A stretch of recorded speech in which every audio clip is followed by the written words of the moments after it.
Let's go now to Kayla Lucky for the weather news. Kayla?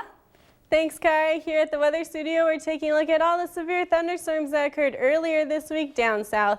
Down in Kearney, Oklahoma, storms damaged a shop and a barn. Luckily, no animals or employees were hurt, and the house near the shop and barn was not damaged. Heading down to Livingston, Texas, we can see how roofs were being ripped off of buildings. Overall, there were 8 tornadoes and over 600 reports of severe weather. All this severe weather is found on a storm reports map on the Storm Prediction Center. As we look at the map, most of you might think that all this gray is a bunch of clouds. However, if we zoom in, we can actually see how these are actually numbers. Now, you may not be able to read these numbers, but each number is associated with a time that the event occurred. My friends that were storm chasers on Tuesday did not see a tornado, and today we're going to figure out why they didn't see a tornado and how they find the tornadoes. Now, they use a variety of different maps, and one of the graphs they use is a weather sounding.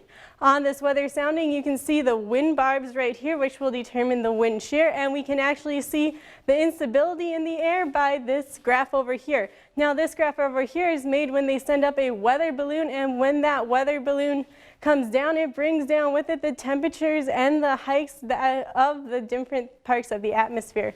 The higher the numbers are over here, the more severe the weather, which on Tuesday, all those numbers did pan out. However, the wind shear over here was not strong enough to produce a tornado.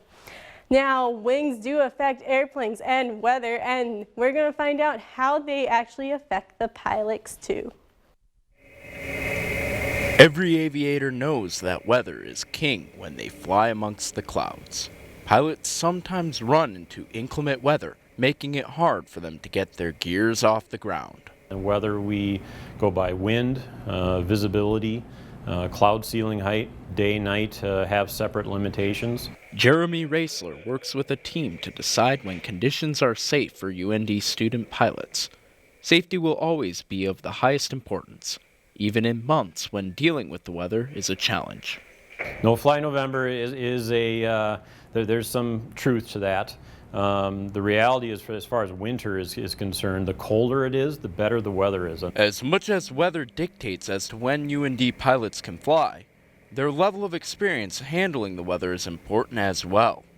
So a student starting out in Aviation 102 is going to be flying visually, and so they need a good cloud ceiling height, good visibility. More experienced pilots have been rated to handle the conditions that beginners cannot. Today is a matter of looking at the weather reports and making the right decisions as to when to fly and when not to fly. With weather at the control wheel, pilots can count on it steering their course. Reporting for Studio One, I'm Nick Saul. Cold weather and high pressure systems give airplanes better performance, making North Dakota a great place to learn how to fly in the winter or any time of year. And that brings us to our weather question of the week. What scale is used today to classify tornadoes? Is that A, the Fujita scale, B, the Richter scale, C, the enhanced Fujita scale, or D, the Saffir-Simpson scale? Now, Kari, this scale goes on a scale from 0 to 5, with 5 being the most damaging and the strongest. Great, thanks Kayla. Now Kayla joins us in the studio with a final look at the weather. Kayla?